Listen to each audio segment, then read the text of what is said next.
blindati in attesa dell'esito dei tamponi. Su di loro gli 85 migranti ospitati dalla Croce Rossa di Via Levantina a Jesolo. Vigila una task force per impedire che escano violando la quarantena, specie dopo i 2 giorni di proteste e tensioni sedate dalle forze dell'ordine in presidio stabile ormai da settimane. Proteste che hanno messo in allarme anche i bagnanti quando hanno visto avanzare una ventina dei migranti ospitati in struttura verso la rete che li distanzia dalla spiaggia libera, impugnando striscioni di protesta.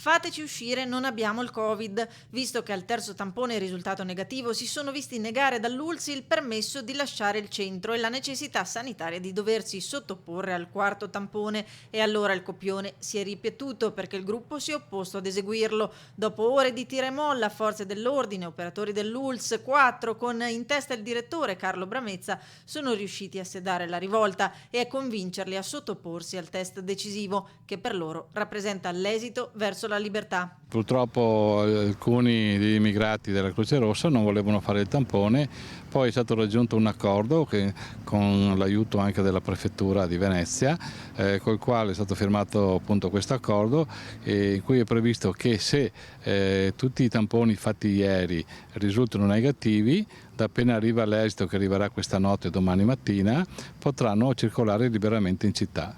E se dovessero esserci nuovi positivi sul centinaio di tamponi effettuati ieri, sia sui migranti sia sugli operatori della Croce Rossa che li seguono, la quarantena verrebbe necessariamente protratta e quel che preoccupa sono proprio le eventuali nuove reazioni. La paura è proprio questa, che qualora ci siano dei positivi e che secondo i protocolli sanitari dovrebbero stare ancora in quarantena, che queste persone si rifiutino, ma io spero che riusciamo in tutti assieme a farli ragionare e che non solo per il loro bene è prudente che stiano in quarantena, ovviamente se ci sono positivi, ma anche per il nostro turismo, le nostre persone, il nostro popolo. Un centro che da metà luglio è sotto l'occhio del ciclone. Erano stati trovati 42 migranti positivi, poi tutti trasferiti a Cavarzere, e un operatore della Croce Rossa, mentre gli altri 85 migranti negativi erano rimasti in strutture in isolamento fiduciario. Una situazione difficile, dice il sindaco, che vorrebbe una sede diversa per gestire l'emergenza, specie in piena stagione turistica.